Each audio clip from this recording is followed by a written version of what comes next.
Mano vardas Artūras. Šiandien aš noriu pakalbėti apie išmanius namus, bet biškelį kitame kontekste. Mes esame kaip ir pratę prie to, kad išmanus namas yra tam tikras prestižas, tam tikras ekskluzyvas, tai yra natūralu privatus namas, ar bent jau išmanus ofisas kažkoksai, tai kuris yra lankstus ir kaip Barklėjus ir panašiai, va tokio tipo sprendimai. Bet iš tos pusės laikas bėga į priekį, turime progresą ir natūralu atėjo klausimas, atėjo laikas pakalbėti apie išmanius daugiabučius. Sprendimas, butas, būstas, kur gyvena kiekvienas iš mūsų. Ir ar jisai gali būti išmanus ir kas aplamai tai yra išmanus daugiabutis, kur dalis inžinerinių sistemų, šildymas yra, pavyzdžiui, bendros sistemos.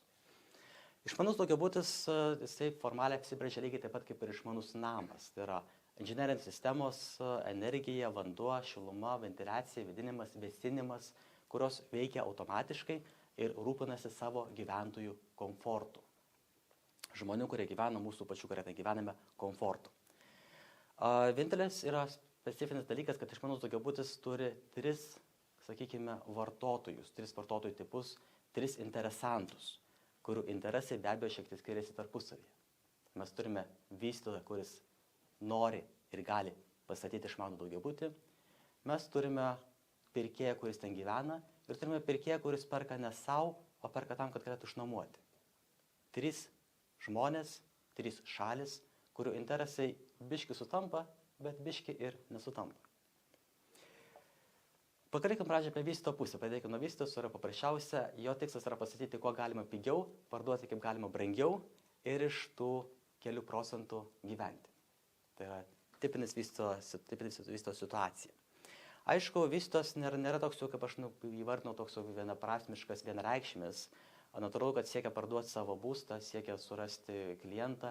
Ir natūralu, kad vystytojo yra interesas sukurti vertę, arba, sakykime, pridėtinę vertę, ne tik sienas, ne tik stogą, sukurti pridėtinę vertę žmogui, gyventojui, kuris ten gyvens.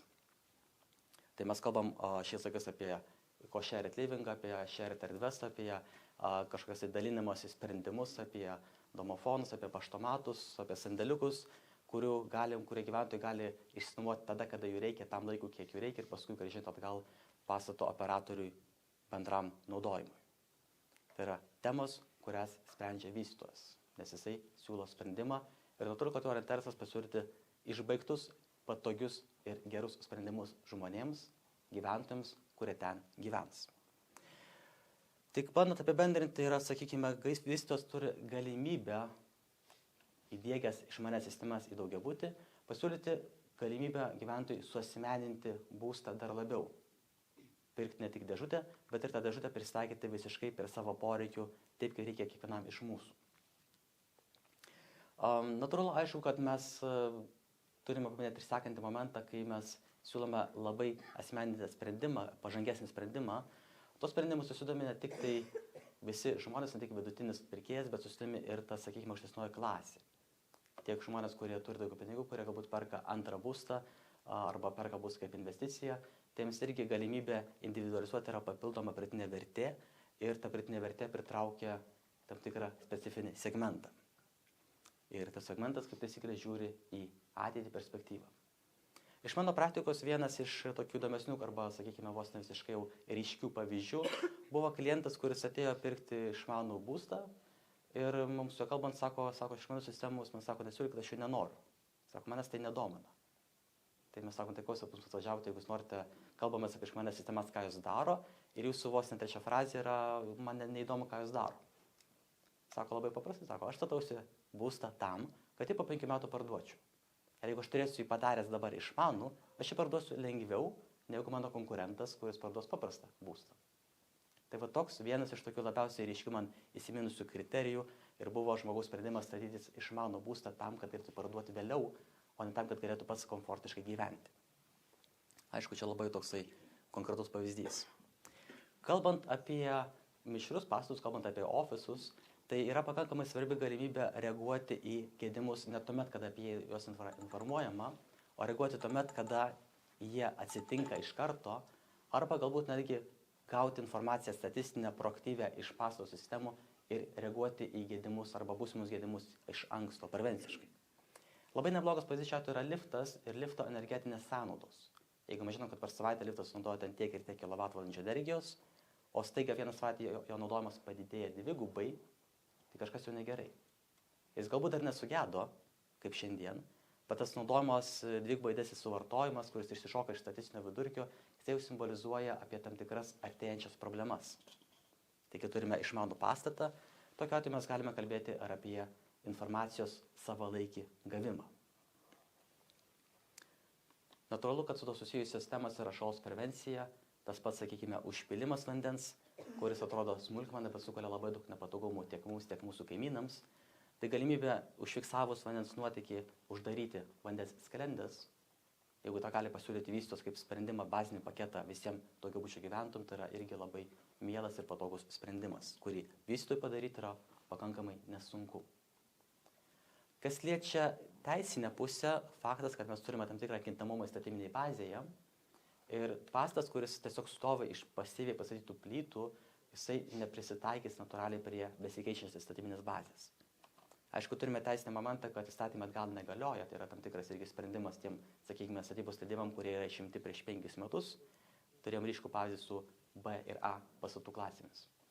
Tačiau, turint išmanes inžinerinės sistemas, yra lengviau jas pakeisti, modifikuoti ir adaptuotis prie pasikeičiančių realijų. Paimkime tą pačią klasių pavyzdį, parduoda dabar būstą su B klase, aš jo neparduosiu už tą pačią kainą, kaip aš parduosiu būtas su A klase. Tai vėlgi pavyzdys, kaip aktualumas, galimybė pristaikyti prie besikeičiančių įstatyminių realijų yra patogus arba reikalingas sprendimas, kurį gali pasiūlyti lengvai vystytojas ir kurį žmogui padaryti yra gerokai sunkiau. Kita pusė – žmogus, kuris gyvena. Kokią jis turi naudą kaip gyventojas arba kaip savininkas būsto, kurį nuomoja kažkam tai kitam. Pirmiausias dalykas tai yra atsiperkamumas, turto vertės išlaikymas, jeigu taip skambant formaliai. Tai yra ta situacija, kada aš, kaip minėjau, galiu parduoti savo butą brangiau dėl to, kad jis yra išmanesnis, dėl to, kad jis turi daugiau vertės. Tačiau tai yra pardavimas, o šiandien aš jame gyvenu. Ir kai aš turiu sistemas inžinerinės, kurios rūpinasi manimi, palaiko man komfortišką apšviestumą, judesio įsijungimas, apšviestumo įsijungimas nuo judesio, arba ventiliacija, oro kokybės, oro gaivumas, temperatūra, ne per karšta, ne per šalta, tai yra šildymas arba vėsinimas, kai reikia. Tai yra sprendimai, tai yra sistemos inžinerinės, kurios suteikia man komfortą, kurio aš nepastebiu, kol nepasidaro per karštą arba per šaltą. Dabar turime puikiausią pavyzdį su šildymu, ruduo, atšalo oras ir pas kažką tai yra centrinis šildymas, kuris jau įjungtas, pas kažką galbūt dar neįjungtas. Ir čia mes puikiai jaučiame tą situaciją, kad jeigu galime patys pasišildyti kaip norime, tai yra patogiau, negu kai mūsų šildo taip, kaip priklauso pagal įstatymus vidutiniškam žmogui. Mes nesame vidutinybės, mes esame individualybės. Ir kiekvienas turi savo norą, savo aplinką, kaip jis nori gyventi. Tai pagal individualius poreikius suasmeninti apšvietimo, temperatūros, jeigu reikia ir pramoginės sistemos nustatymai, kurios lengva adaptuoti prie pasikeitusios situacijos. Kodėl mes kalbame apie pasikeitusius poreikius? Dėl to, kad mokslininkai, statistikai, kurie prognozuoja, kas bus ateityje, jie yra išvedę istoriškai tam tikrą paralelę, kad mūsų gyvenimas keičiasi gana smarkiai kas 5, kas 7 metus. Aš perku butą šiandien kaip viengungis, man faina, man gerai. Po 3-4 metų atsirado antra mano pusė, dar po kelių metų atsirado vaikai, 7 metai, jau gyvename 3 arba 4. Dar 7 metai, vaikai išeina į mokyklą, dar 7 metai, jie jau pas mane nebegyvena. Grįžta galbūt 10:00 nakties, dingsta 5-6 ryto. Kas 7 metus viskas keičiasi ir kai mūsų butas gali prisitaikyti prie mūsų poreikių, tai yra žymiai patogiau, negu turėti butą, kuris yra pasyvus ir tiesiog mes jame gyvename ir galbūt kažkas mums yra nepatogu. Šiandien su situacija su dujų kainomis, elektros kainomis yra nepaskutinėje vietoje ir energetinių išteklių taupimas. Tai, sakykime, puikus pavyzdys galimybė turėti nutolusią saulės elektrinę, galimybė turėti tą biržos planą ir savo sistemas derinti prie valandinės elektros kainos. Vienas iš tokių, sakykime, kraštutinių pavyzdžių yra šaldytuvas, kurį mes galime turėdami išmanią rozetę, pavyzdžiui, išjungti tada, tai valandai, kada elektra yra brangiausia. Šaldytuvų gamintojai siekia ir garantuoja, kad 4 valandas jame esantis produktai neatšils. Kamera 12-24 valandas pagal modelį, pagal situaciją. Tai 1 valandos atjungimas, kada elektra yra brangiausia, mums nieko per daug negadina, bet mums duoda energijos resursų taupimą. Be abejo, tokie nelaimingi įvykiai, nelaimingi atsitikimai. Gaisras, tai yra taip, ką mes kalbame dažniausiai, sakykime, ką mes susidarėm, ką labiausiai bijome. Antras dalykas yra vandens nuotėkis, irgi baisus pakankamai reikalas, ne tiek dėl momentinės žalos, kiek dėl tos ilgalaikės žalos ir turto sugadinimo. Kalbant apie gaisrą, turėjom labai gerą pavyzdį su paspirtuko batareika, kuri kažkuriam iš to Vilniaus daugiabučių, sakykime, sprogo kūrimo metu. Ir batareikos yra, arba akumuliatoriai yra mūsų irgi šiandieninė kasdienybė, telefonai jau darosi biškai baisu juos palikti načiai krautis. Tai šiuo atveju Jungas, kaip ir įrangos gamintojas, jungiklių rozečių gamintojas, taip sėkmingai tapo, kad turi arba sukūrė rozetę, kuri gali išsijungti tada, kada pasikrauna akumuliatorius. Rozetė fiksuoja energijos poreikį ir kai energijos poreikis sumažėja, jinai gali pati išsijungti ir išjungti kroviklį. Tai vienas paprastas sprendimas, kuris gali apsaugoti nuo gaisro, nuo potencialių problemų susijusių su akumuliatoriaus krovimu ar perkrovimu. Va, kaip tikros pavyzdys, per visą ekraną išmanios rozetės. Kiti sprendimai liečia integracijos be abejo su kitais gamintojais, tie patys interneto daiktai, tas pats siurblys robotas, kurį mes galime paleisti, kada išeinam iš namų, ne tai pagal grafiką, kada jam priklauso, o tiesiog išeinu iš namų, paspaudžiu mygtuką išjungti viską, išjungti šviesas ir taip tuo pačiu paleidžia siurblį, kad jis važiuotų ir siurbtų. Arba kitas pavyzdys, vandens matuoklis, statomas paprastai ant įvado į butą ir jis atlieka keletą funkcijų.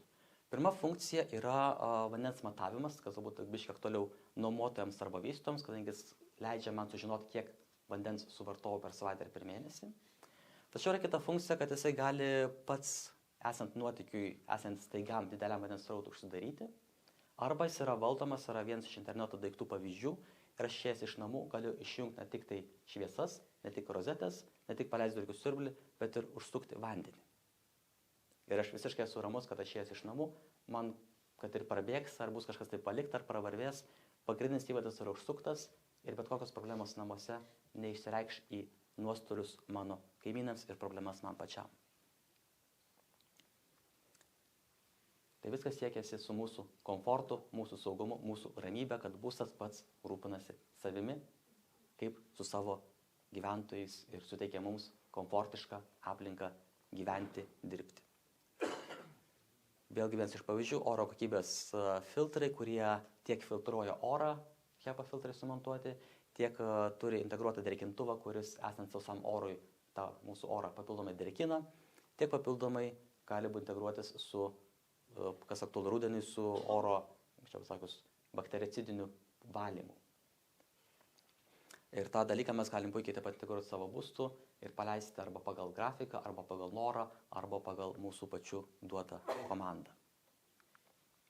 Tačiau tai yra daugiabutis ir mes grįžtam vėlgi prie vystytojų, kadangi tik jie gali suteikti galimybės, kai kurias sistemas sumontuoti arba, kalbant apie bendras erdves, galimybės integruoti su bendromis erdvėmis.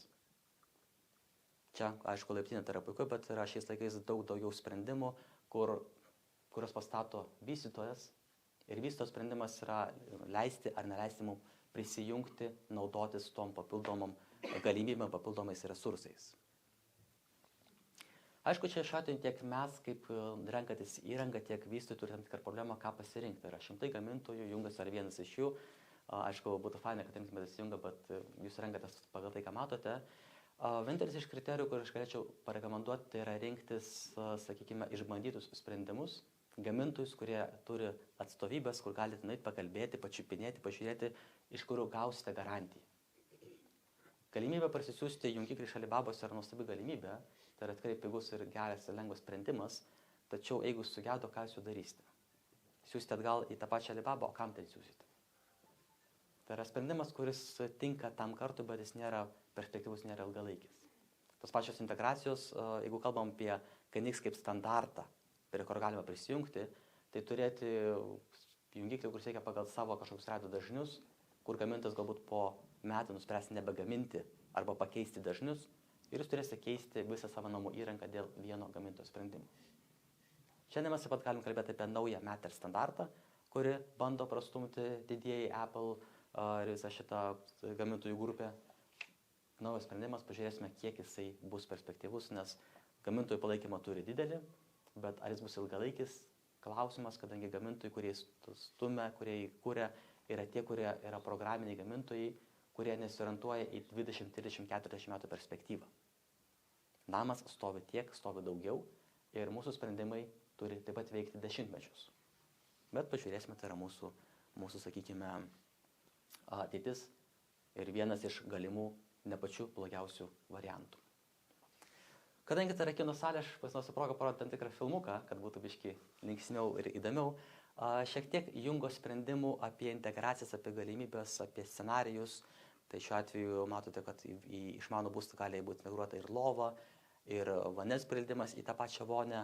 Ir visa tai yra atliekama valdoma arba iš paprastų mygtukų, arba iš įvairiausių dydžio ekranų.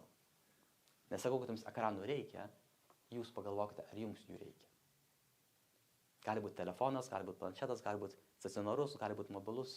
Tai yra klausimai, kuriuos turite atsakyti jūs kaip gyventojai išmanaus būsto. Arba tiesiog jungiklis klasikinės formos, bet dėl to ne ką nekvailesnis, o kaip tik paprastesnis naudojimui, visada esantis žinomoje vietoje ir lengvas paspausti, pajudinti ar galiausiai pakeisti dizainą. Nepatinka baltas yra juodas, nepatinka juodas yra žalias, raudonas, geltonas, nepatinka plastikas yra metalas, yra medžiagiškumas, taktilinis pojūtis, spalviškumas. Tai yra krūva pasirinkimų paprastai funkcijai įjungti šviesą arba sudėtingai funkcijai viską išjungti, išjungti rozetes ir paleisti dulkių siurblį.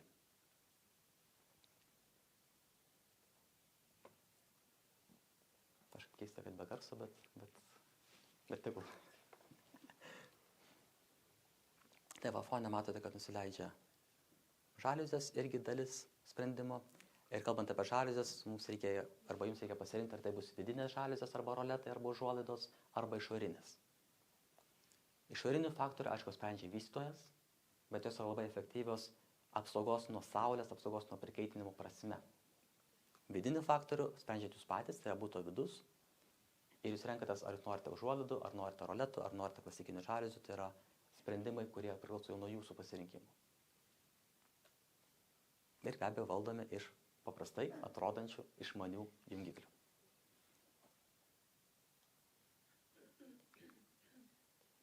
Kam patiko mano istorija, kas norite pačiupinėti, susipažinti iš arčiau, pamaigyti, paklausinėti, padiskutuoti, tai kviečiam į Jungo parodinę erdvę, vadinamą showroomą Vilniuje, prie Plento į Panevėžio pusę, tai vat užsukite ir padiskutuosime jūs dominančiais klausimais. Ačiū uždėmesi.